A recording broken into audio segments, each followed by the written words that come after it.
চলে এলাম দুপুরবেলা রান্নাঘরে। আর রান্নাঘরে আজকে রান্না করছি পনিরগুলো আমি লবণ আর হলুদ দিয়ে ভেজে নিচ্ছি। আর এদিকে পনিরটা রান্না করব পটল আর আলু।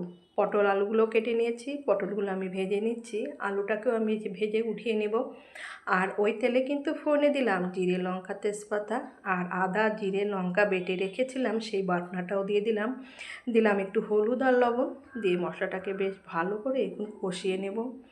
এইভাবে মশলা কিন্তু আমি কষিয়ে নিচ্ছি। আর মশলার থেকে কিন্তু তেলও ছেড়েছি, একটু চিনিও দিয়ে দিলাম।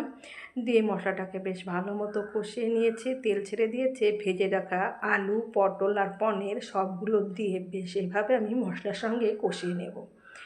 বেশ কিছুক্ষণ এভাবে কষিয়ে নিয়েছি। আমি এর মধ্যে দিয়ে দেবো ঝোলটাও দিয়ে দিলাম, নেড়ে ছেড়ে মিশিয়ে দেবো। আর ঝোলটাও হয়েও গেছে। ভেজে রাখা জিরের গুঁড়ো গরম মশলার গুঁড়ো আর দিলাম একটু ঘি, দিয়ে নেড়ে চেড়ে মিশিয়ে দেবো। আর এইভাবে কিন্তু আজকে আমি নামিয়ে নিলাম আলু পটল আর পনির দিয়ে তরকারি। তো আমার সবজিটা কেমন হয়েছে তোমরা কিন্তু কমেন্ট করতে ভুলো না।